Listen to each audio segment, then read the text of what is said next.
Welcome everyone. We're coming live to you from the Creative Village here in Amsterdam. This is BMI Inspires with today's question: can we transform anything into a service?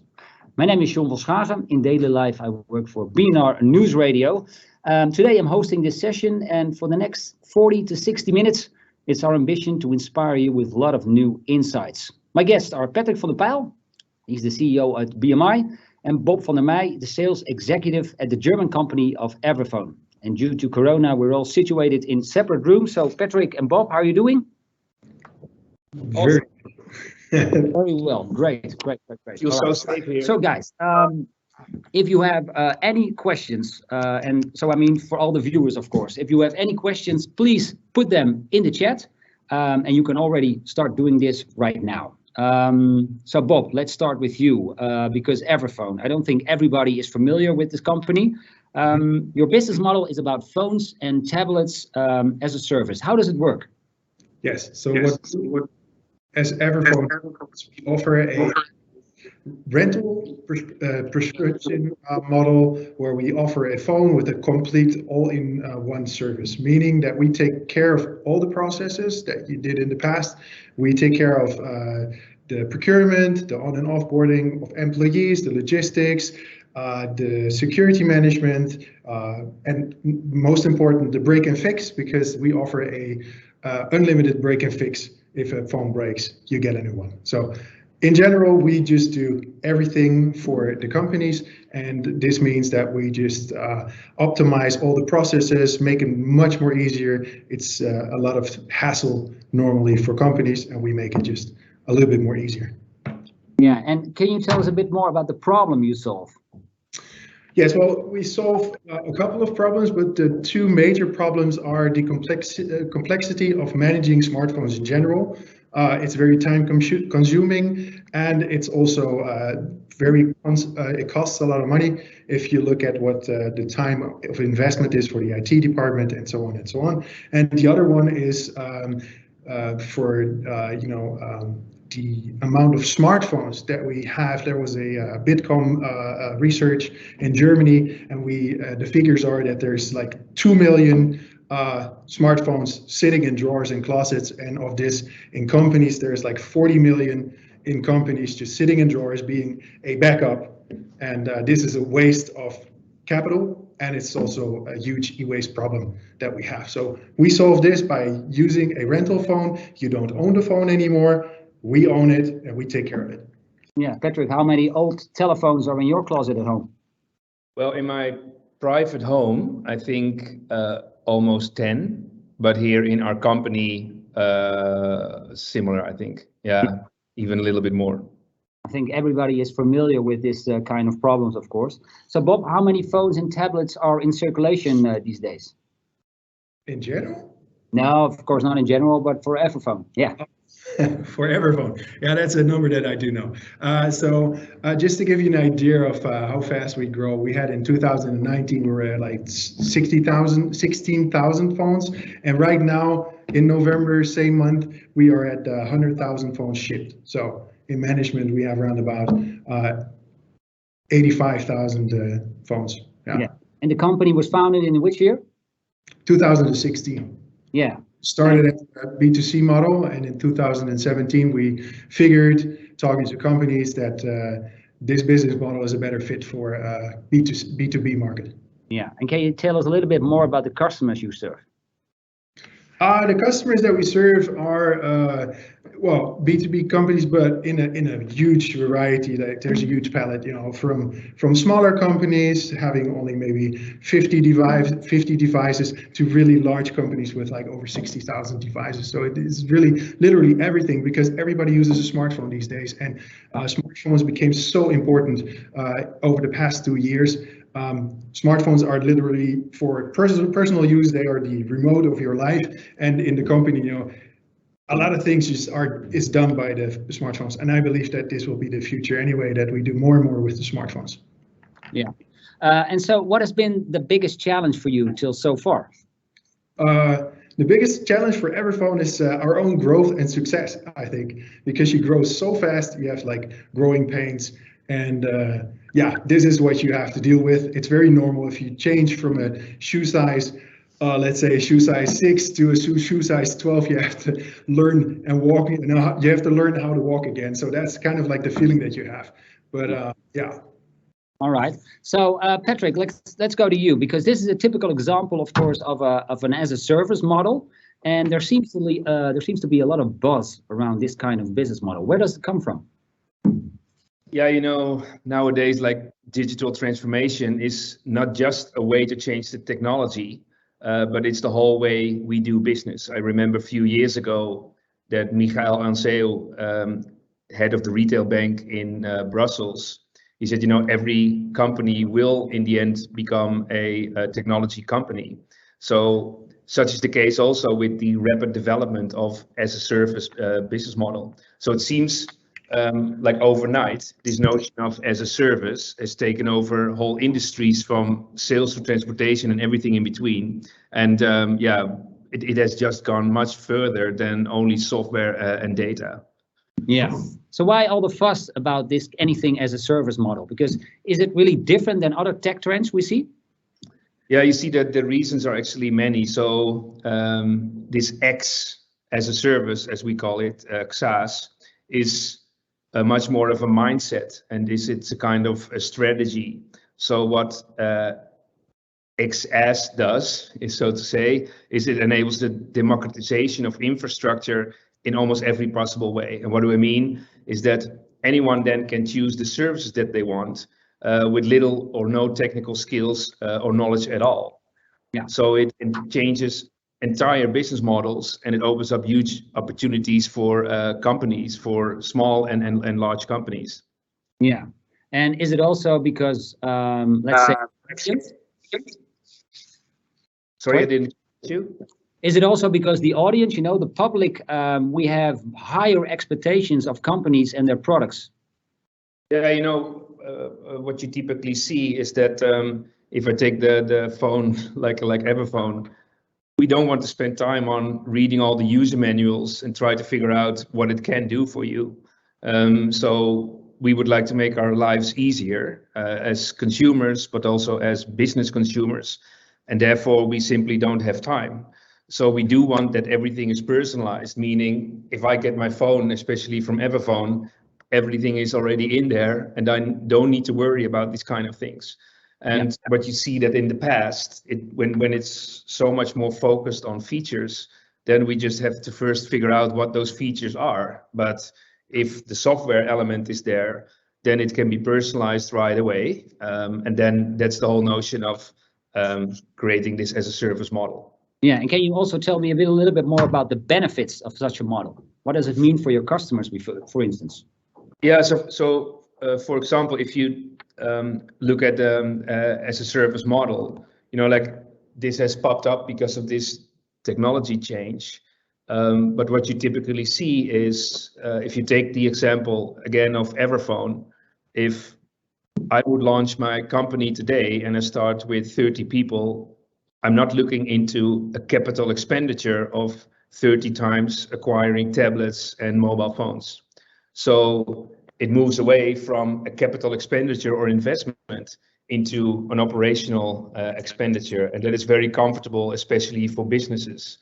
The other thing is what you see is there is a cost reduction to that. So if you look at the company and somebody responsible like IT for supplying the phones, maintenance of the phones, security, somebody needs to take care of that. And when a company does that, like everphone does it for you and offer that service, then you don't need to spend time in your own company to recruit somebody or somebody to spend time on this. And the other thing, what is also very interesting, is that right now with everphone, you pay a subscription, but there are also service models where you just pay for usage, right? Yeah. And that's even more comfortable for you as an end consumer. So I think the benefits are into moving away from capital expenditures or big investments, more personal benefits, cost reduction, and this additional value, like the customer satisfaction, that you don't need to have that hassle. Yeah, so we see actually that customers, they're willing to pay for convenience. Yeah, exactly. And then that's very interesting element, right? So this same phone can cost 500 euros, but it can also cost you 25 bucks a month. And there's a whole different value perception around the model. So where normally you would assume that people would compare this 500 euros and the monthly subscription, but that's actually not the case. So it's more a fact of ownership and understanding hassle. And when you look at the services model, people are also, and businesses, willing to pay for that more than just the features of the product itself. Yeah. So let's take a closer look at the definition of a service shift. Can you tell us a little bit more about that?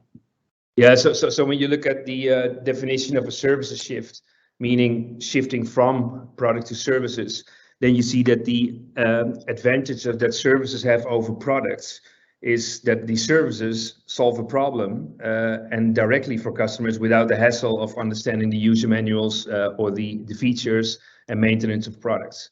So we just talked about that, but that's what it is. So products, you have the ownership. Services, you have the benefits where problems are solved for you. And then you see that we've learned also in the past that products do not necessarily solve that problem because sometimes you have a problem, you don't know how to operate it, or you have a problem because you cannot secure the security, right? Yeah. I see, by the way, you have a lot of unanswered messages on your phone right now.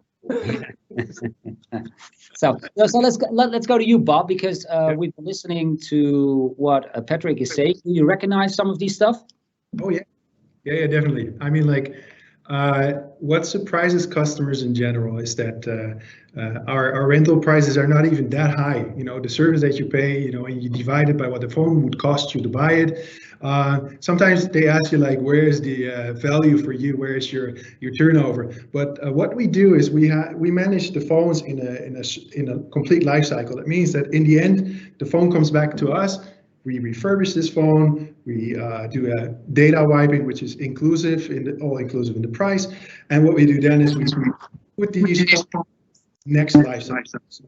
By keeping longer in use, and this is what we like to do. This is what everphone promotes. We don't want to sell more phones. What normally in the market is you want to sell your product just more. We just want to convince all the companies to start renting a phone, because away from ownership, rental means that you use the phone but you don't own it, and it means we don't have to sell more phones to be profitable, because we manage those phones, we get them back. And this is where our value is in this proposition. So this is one of the things that I think is the most interesting, that we try to motivate companies to use phones longer. And if you use phones longer, that's better for, you know, the environment and in line with the sustainability. Yeah. Say sustainability, a very important pattern of your company, important sign, you know, something you really promote. Sorry, I was not really clear what you said. I'm sorry. Say sustainability. Yeah. That is also something you promote to your customers, you know, because you provide a more sustainable business model or more sustainable product to your customers. It is more sustainable because, you know, 95% of all our phones are being reused in the end. So we have a good refurbished management. So yes, it is sustainable. And at the same time, what a scale-up company like us can do, other than, you know, companies that have been for years and years in the business, is we are very agile and very creative. So if a customer says, hey, we are very into sustainability, we can also be very creative and see, okay, what kind of components we can put on top in this rental price? What can we more offer than this? We partner up with companies so we can be, you know, e-waste neutral. We do compensation, stuff like this. So the time is now, because it's a huge topic, sustainability, but you don't want to be greenwashing. So what you do is look into all those things and offer companies, how can we treat these devices in a better way? How can we make sure that we can use them longer and make sure that they are, performing very well. And this is why we do stuff like, okay, if your phone breaks, we give you a new one. The other one comes back to us. We make sure that this phone is refurbished and put in the market again, but not with the company, but in a different market. Yeah.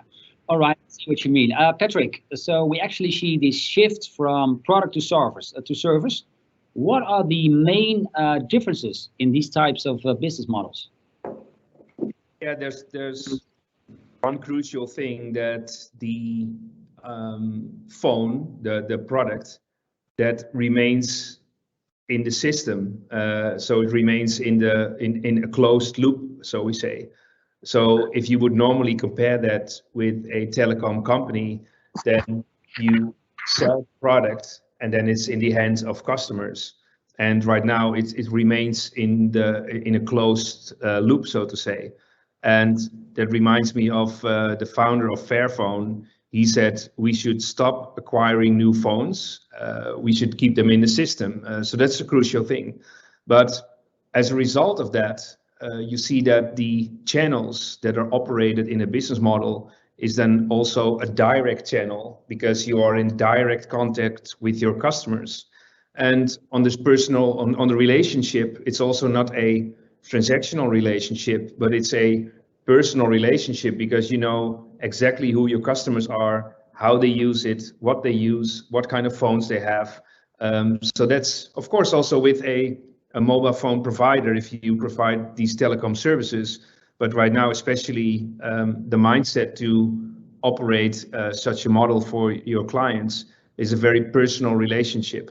And then when you look on the back end, if the loop is closed, then also that means that somebody has to finance that.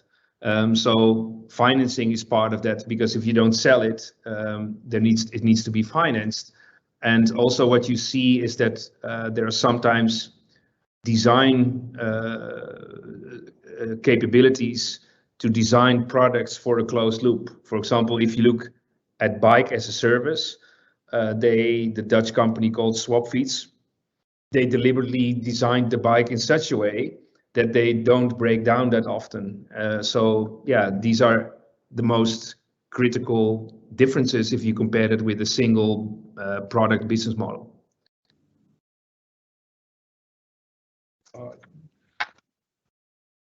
You're on mute. He's saying that people don't want a drill of 6 millimeters, they want a hole of 6 millimeters. This is what it's all about? Yeah, because that's the essence of the services model. So what is interesting is that there's a very a famous example in the business model world where we show that, for example, a company like Hilti, who was in the how do you call this, is handyman tools. It's not about a specific product where you need a drill, but it's more about production, because you need to make a hole in the wall. And that's the difference between offering a product and then offering a service. And what is interesting about the example of Hilti is that they saw that the competition was very big coming from China, where these products were copied, and the only game you could play is to reduce the cost.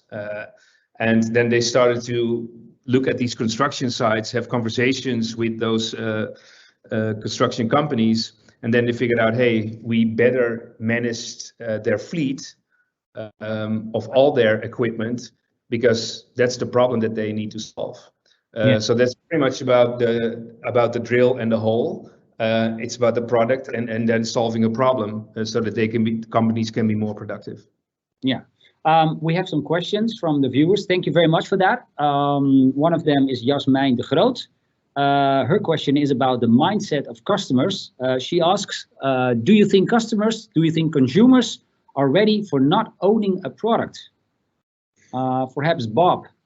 Yeah, that's a good one, because I think owning a car or owning a phone, it's kind of like you work for something, you earn money and you want to spend it. And if you have an expensive phone, at the next party, you take out your phone and people go, oh, hey, that's nice, you got a new phone. It's more of a feeling that you have as a customer, as that other people can see that this is not your phone, you don't own it, you rent it. But like we also drive leasing cars, which is not your own car. So, and that's not a problem. It's your own car. No. Sorry? Yeah, it does feel as your own car. It's like your own car, but that is the same with the phone. I mean, like you rent the phone, but it is your phone. I mean, like in the end, and even in the end, in our case, you could make it your own phone. Instead of sending it back to us, we offer you a price, and you can buy the phone, and you get on top, you get a 12-month guarantee from our side after the 2 years. But it's like more the feeling like you want to own stuff. This is something that is still very present. And I think it is a shift, and it's happening more and more. But yeah, true. Yeah. So now we've talked about cars, we've talked about phones, about tablets. Do you think every product can we make it? Can we make every product fit for having this service shift? Yeah, I think so. Yeah, you do. Yeah, but to come back to Jasmijn. When I post something on LinkedIn, so every now and then, on not owning stuff, then I also get responses, how can you be happy if you don't own stuff?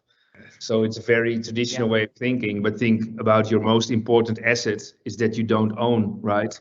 So banks own our homes, so that doesn't make too much sense. But I think if you take this mindset, we are so much educated and programmed in this old linear world, and right now when the context has changed, we need to look into new solutions, right? So if you look at the whole situation in most of the European countries where we are not able to afford a home anymore, it's crazy that it needs so much, it's such a hassle to acquire a home and to get a mortgage. So what would your home look like if you offer just living as a service?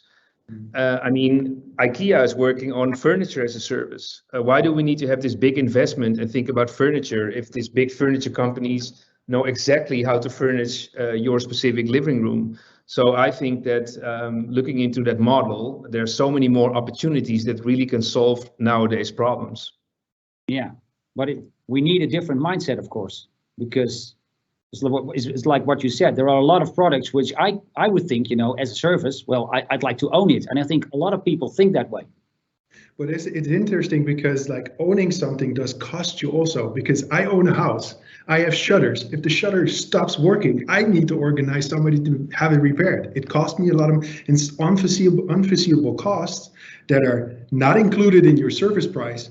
So if you own something, you also have to pay for it. And if something breaks, it costs you a lot of money. And this is what people just don't realize because they own something. So I think in many ways, a product which you have like as a subscription or you rent it, which you don't own, if it breaks, you go to the company that delivers the service. Say, hey, I have a problem, and they solve your problem. If you own that phone, you'll have to organize it yourself, and it costs you money. Yeah. Patrick, you would like to add? Yeah, when we rented this space here in Amsterdam, then we also needed to look into projectors, sound system, lights, etc. And then I called up a guy I knew from working with them when I was on stage in different locations in the Netherlands, and I asked him, hey, what would it look like in my company? Because you're knowledgeable about all this equipment, etc., etc.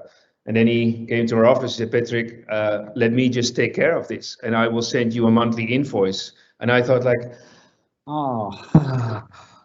because I need to worry about the connection, etc., etc. And from my perspective, if we can charge our clients for the equipment and for the services that we offer in our building, then I don't need to worry about the infrastructure anymore, and that's a big win. Patrick, another question for you. Do you still have your phone with you? Yeah. Can you show us? Because somebody wants to know that phone ain't no 500 euros. No, it's double. It's double. Yeah. Okay. So we've answered that as well. Great. So I have another question. This is not a commercial for a company like Everphone, but as BMI, Bismos Inc., we love to experiment with new concepts and new business models. And what I found fascinating So what we learned from SwapFeeds, the bike as a service, is that people only consider those services when their bike is broken. Yeah. So out of 1,000 people, maybe 10 would consider to acquire such service because they figure out like, oh, I have this investment, or I would like to just get a subscription to a bike.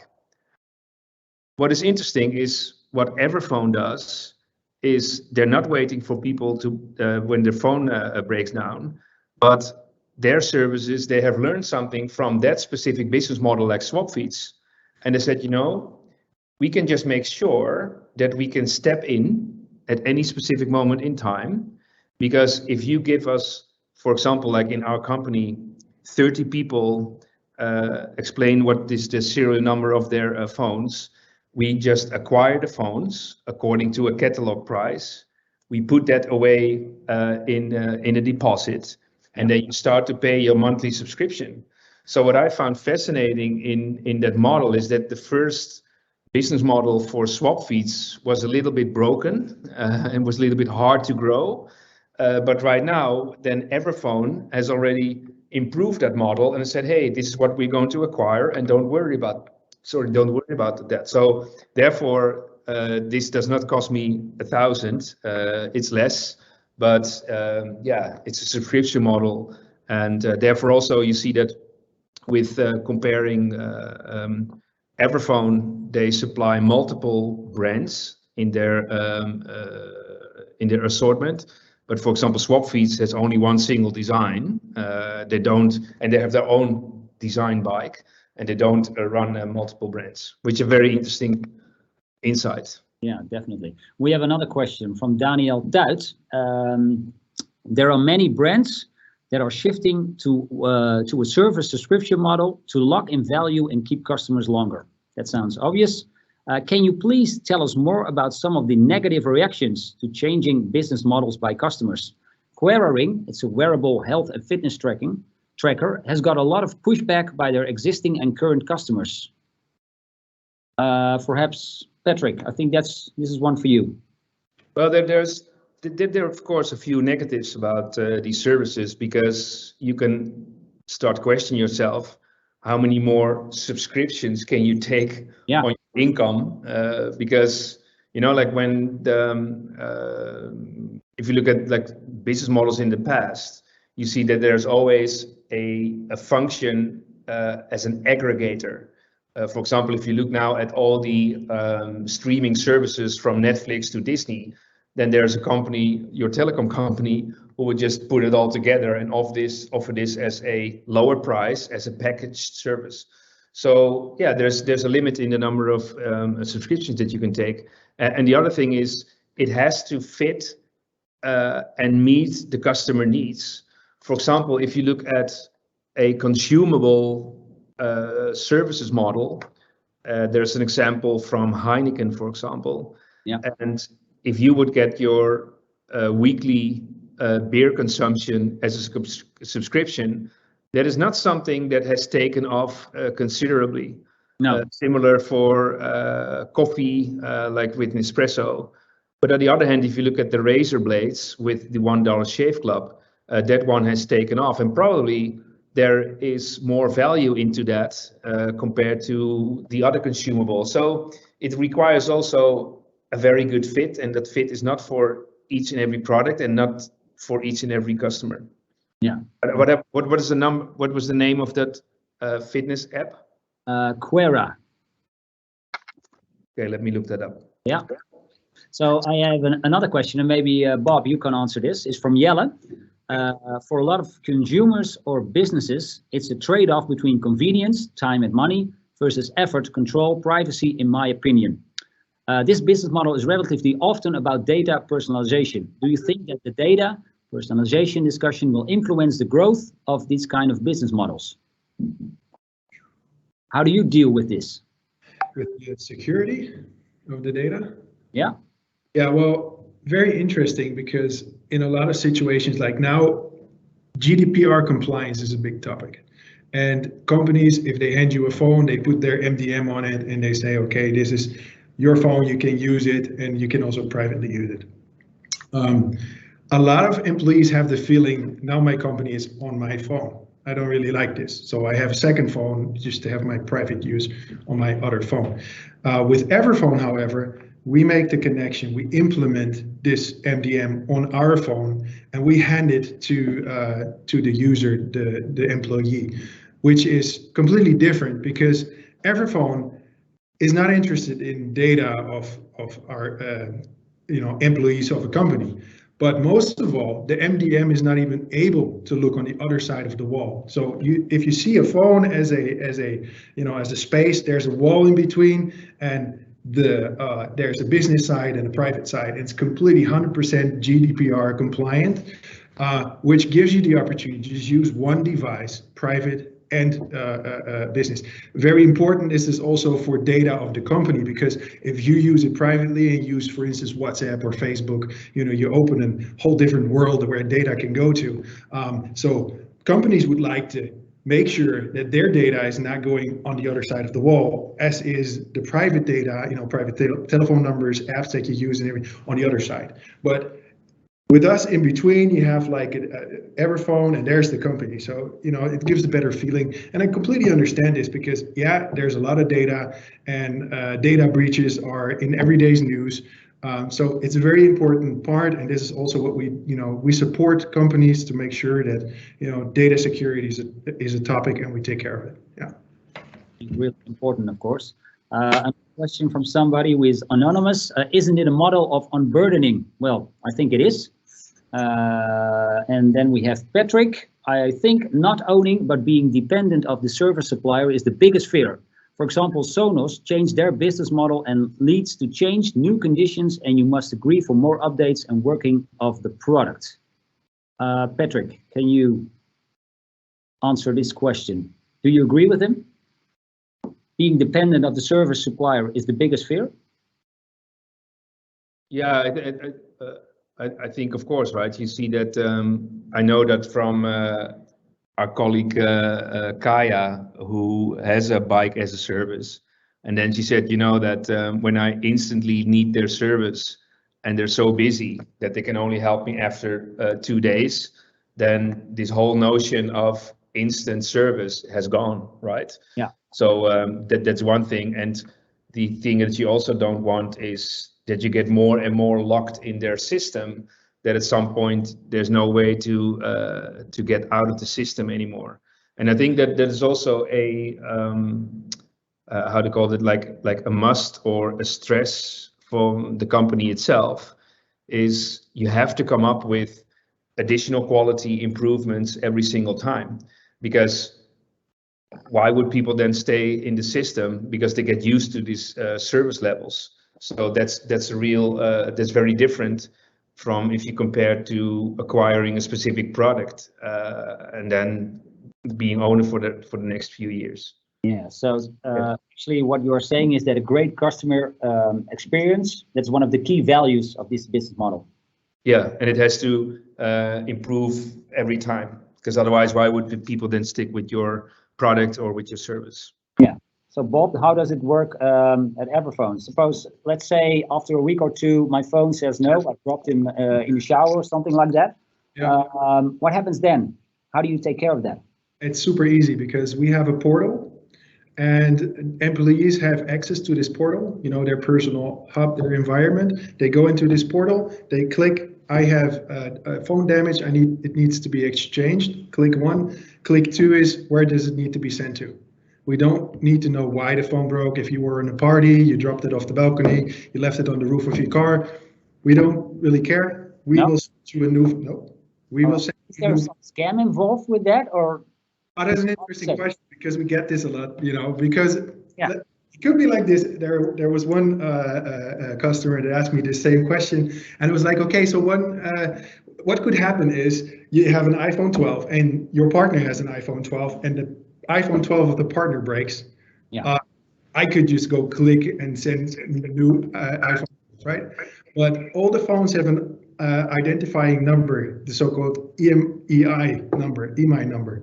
So if the phone is sent to us, we check the phone number, the identification number, and we will see it's not the same phone. So then we will, of course, report, hey, this is a different phone. What happened? And what also could possibly, if you talk about scam, what could happen is in 6 weeks' time, somebody goes like, oh, I need to report a damage. I needed to report a damage. So 5 phones later, maybe it would be a scam. But this also doesn't work because we send a new phone within 24 to 48 hours. And the person that requested the replacement will do a swap, meaning you do a data transfer to the new phone, then you pack the broken phone into the package, you label it, you send it back to us.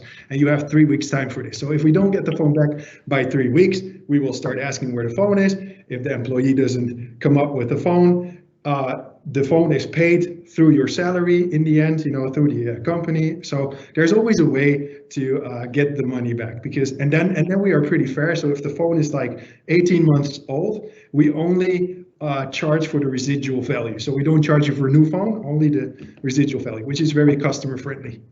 And let's take a step back. Supposedly I'm a new employee of a company and you guys are taking care of the phones. How does it work then?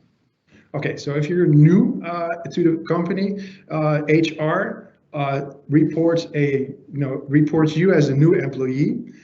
We will make an account. We will send the HR department a token that they will forward to you, because GDPR compliance say we cannot have contact directly with you because you're not in the company yet.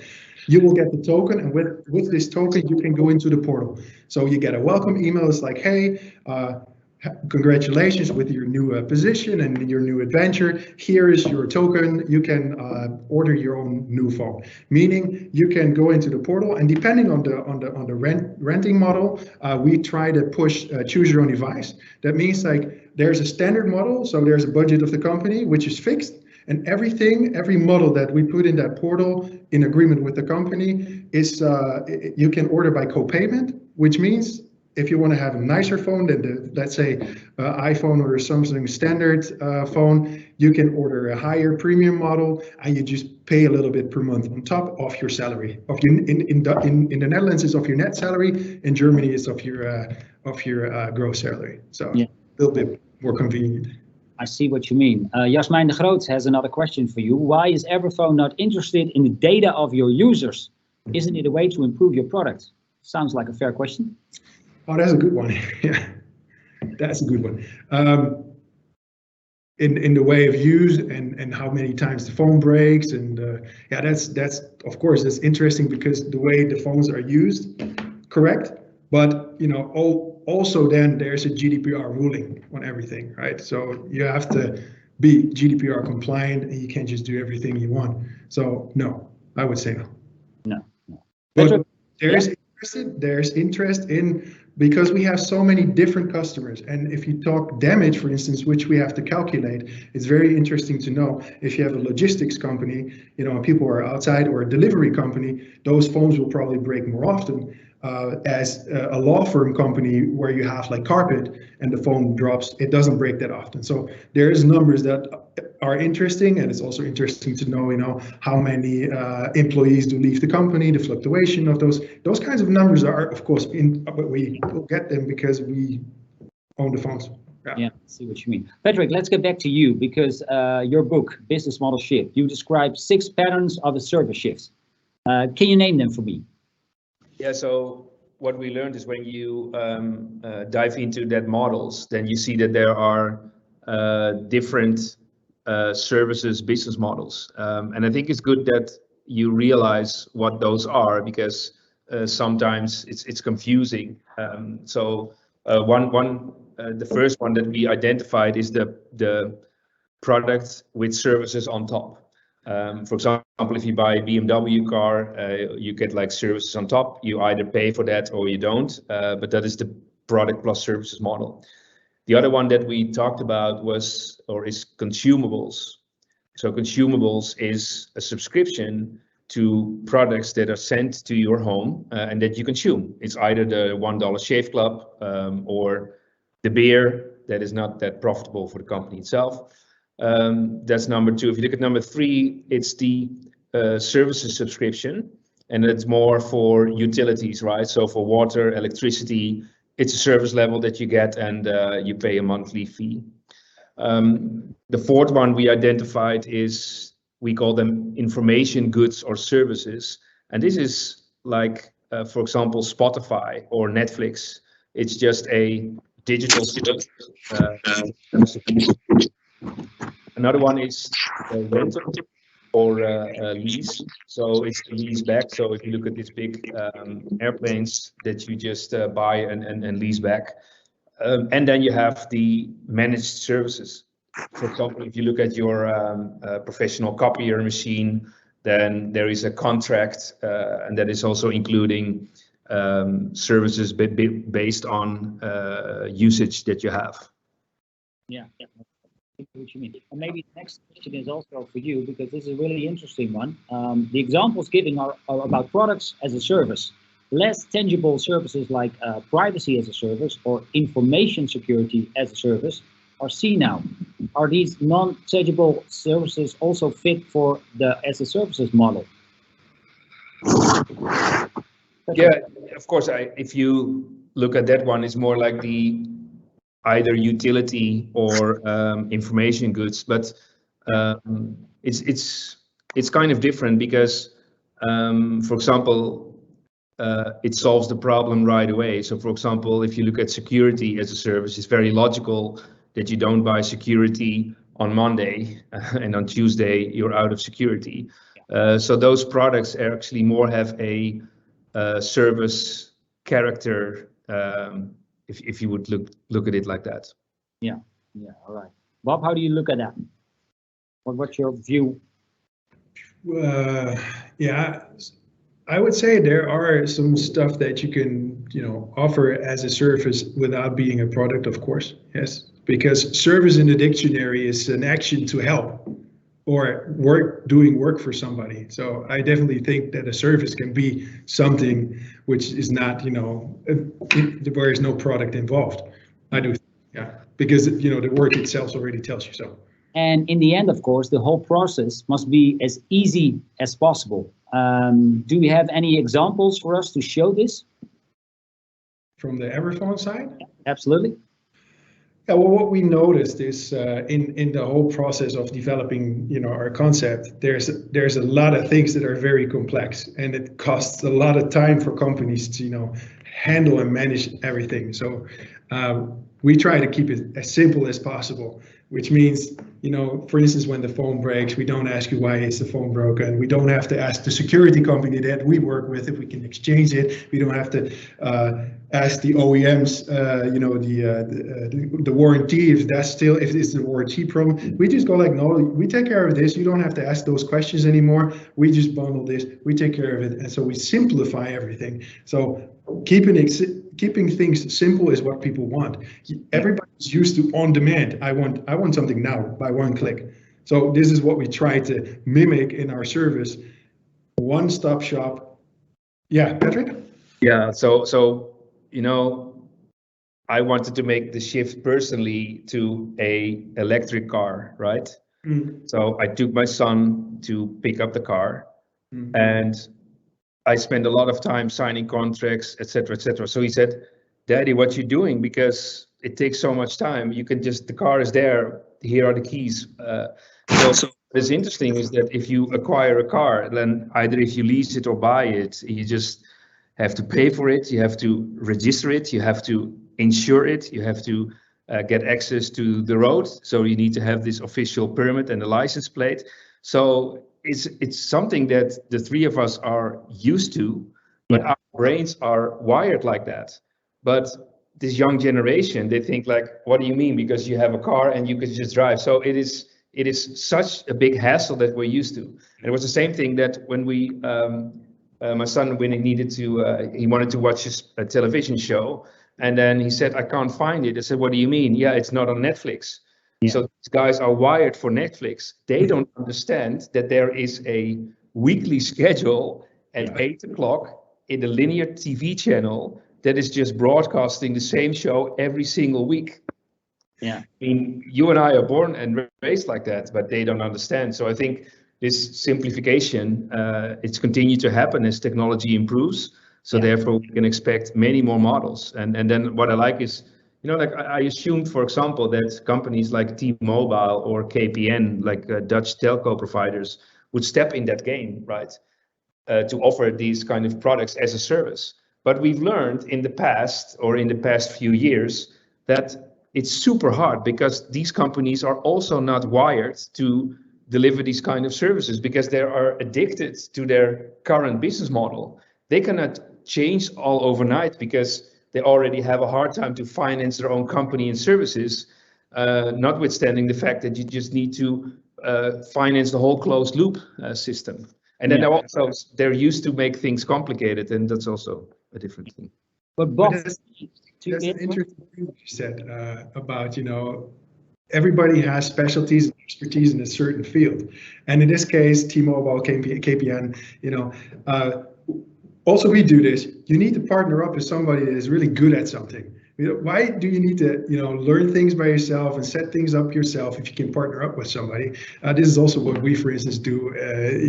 We have partners for certain stuff that we use to extend our service. So corporations are key to those increasing service and making things better, for sure. Yeah. So that's interesting what you just said. Like, I don't think everphone needs to start SIM cards and being a provider. We just work with providers and we team up. So yeah, and Bob, I think for your standards, key of this success, of course, is to keep on performing over and over again. Is that actually also the most difficult part of this business model? No, I think not, because this is what you signed up for as a company, right? I mean, like, if you compare it to sports, if you're in the top league and you're one of the best teams, other teams start watching you and they start watching film and they see your tactics. So they will adopt and they will, also start doing this. This is what we see also now. So you signed up for this. So if you want to be good in this, what you're doing, you have to be on top of your game and you have to be creative in, adding more value, adding more service to your existing service to stay ahead of the competition. Yes, that's difficult, but that's what the game is all about. I mean, that's what our company has to be at a high level all the time, because when my phone breaks, I want you guys to fix it as soon as possible, of course. And when I have a bad customer experience, for me that can be a reason, to say, everphone, well, thank you very much, but I will take care of it in a different way. Yeah, so that's where I come in, because I think sales is also a service. Sales as a service is, relationship management. It's all about relationship management. If you're good with your customer, the customer is not going to give me a chance, selling my product if he doesn't like me. Yeah. So it is always important to have a good relationship with your customer, so that doesn't stop. Once they sign the contract, it is not an end for me, because I want to make sure that even if stuff doesn't go well, at least I will give them a call. I will try to understand what the problems are. I will ask them, what do you like to see improved? How can we become better? Because it's fiction that everything goes as smooth as you think in general. There can always be something, and if there's something, you have to be ready for it, and you have to be you as a relationship manager, and you have to have contact with the customer, and so that you can always have an open conversation, because the customer is expecting something from you which you want to deliver. And sometimes things happen, but if you're open to that, I think that's the best way to do it. And I think that's more worth, getting another chance, getting a second chance, than just being very stubborn and saying, no, this is the way we go, and sorry for it, but hey, we don't care. It's just a product. Eddie has a question for you. Are you considering to include refurbished equipment in your service, adding a strong sustainable message to your stakeholders? Yes, good question. As we are right now, like our first company that was really big, after 2 years, this is now the moment where we start being in the first cycle. So now we get the phones in, and there's thousands of phones that we refurbish and we can put new in the market. At the same time, we also get this question a lot, that if a company wants to sign up for refurbished phones because of this, we start getting this market, because like now we're in like the 2019 to 2021. This is, after 36 months or 24 months, we start getting those phones back and we refurbish them. And this is, of course, an option, but it's upon request, because we have to see, do we have enough phones of this, and if the phone breaks, can we replace it with a new refurbished phone? So where do we get those refurbished phones if we don't have them ourselves because we don't have enough phones in the first cycle getting them back. So yes, it is an interesting market, and yes, we are looking into those kind of extensions to the business model.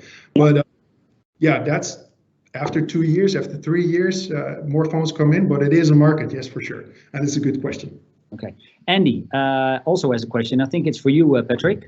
I wonder if the stability of the technology is important. You don't want to buy something that will be obsolete in 2 years, whereas a stable product is a more comfortable investment. VCRs in the 80s were often as a service, but became commoditized. How do you make that judgment, or is it irrelevant? Yeah, it's again a very good question. I think when you look at specific products or technology, it has to be feasible in order to sustain in such a model. Because if your technology is not that stable or your product is not that good, it won't last in that specific system. So we had a conversation with a Dutch international e-bike company, and they were also offering this bike as a service.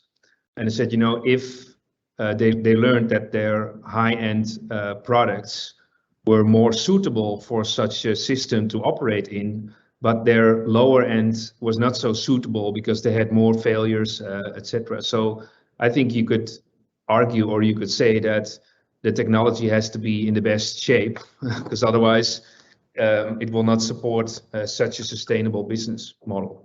Yeah, I see what you mean. Sergio also has a question, and he says, Amazon, Google, Microsoft turn IT infrastructure into services with their clouds, but on the website they call it product.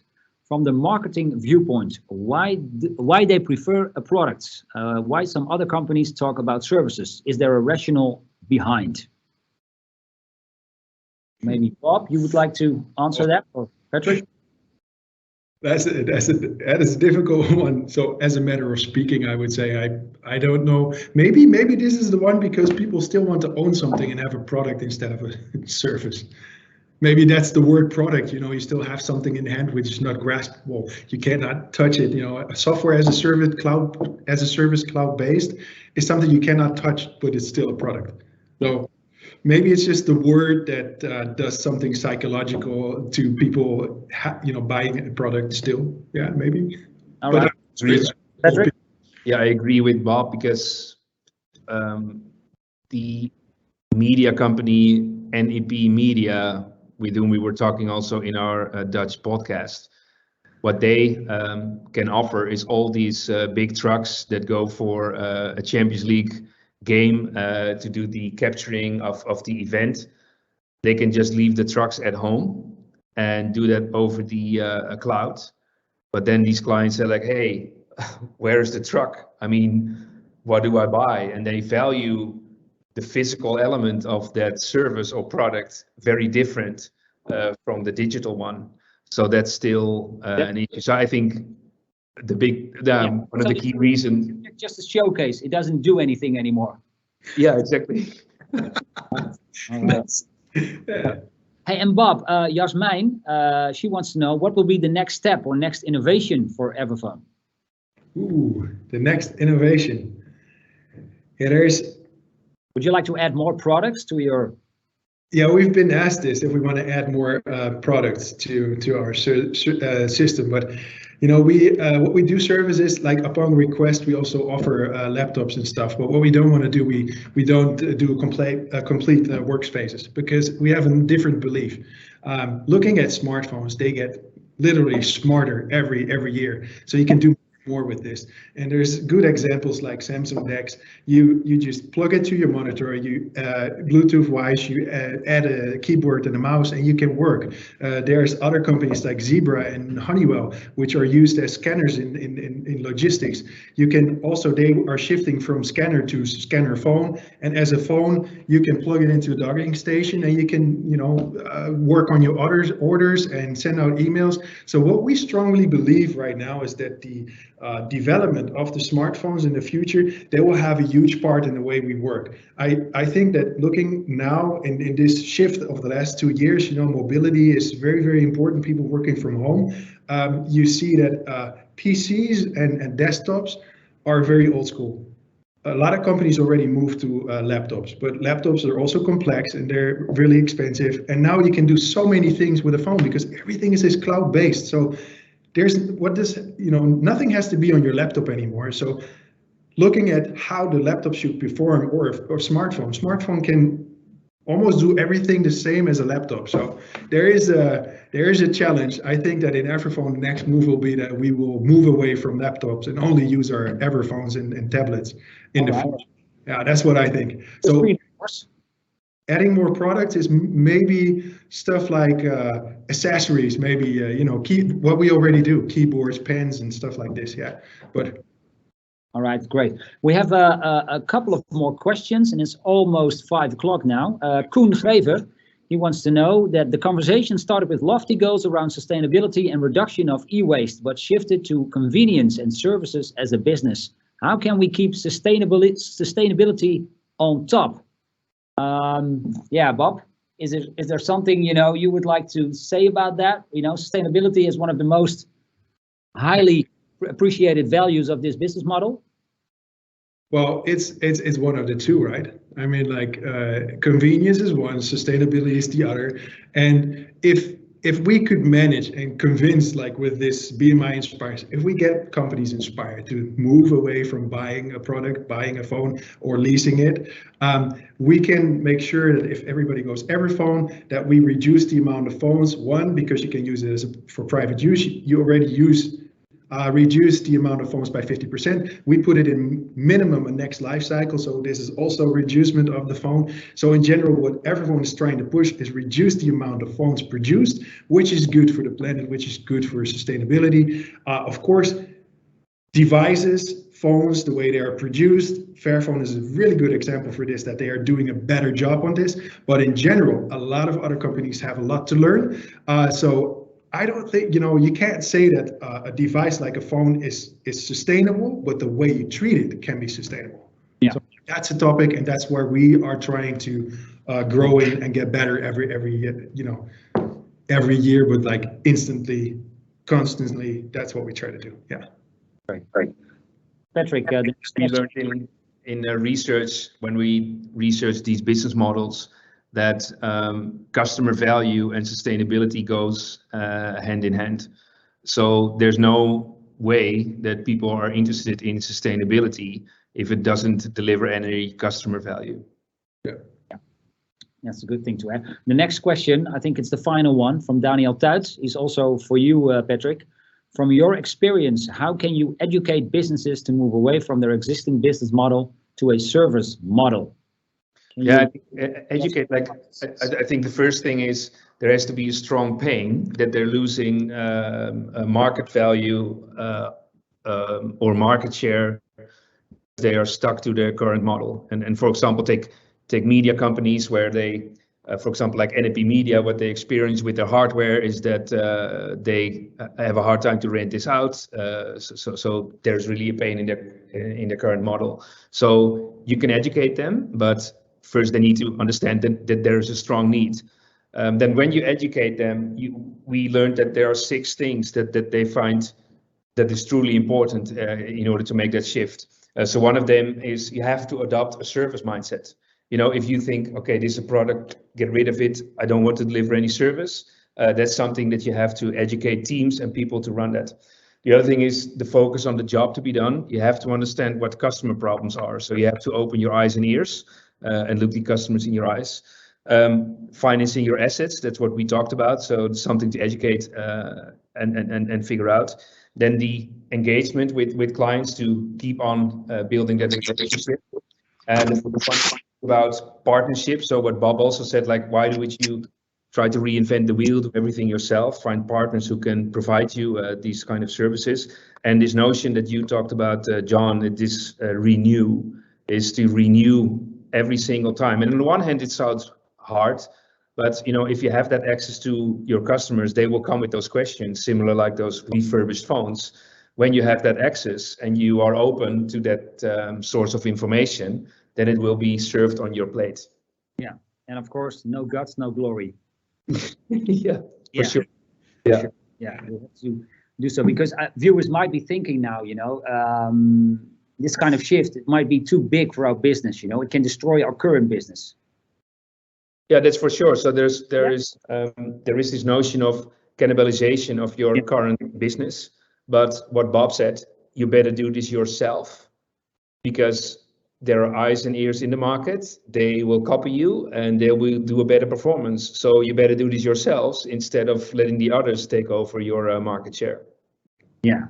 Bob, to finalize, would you add something to that? Do you have some 1 or 2 advices for the viewers?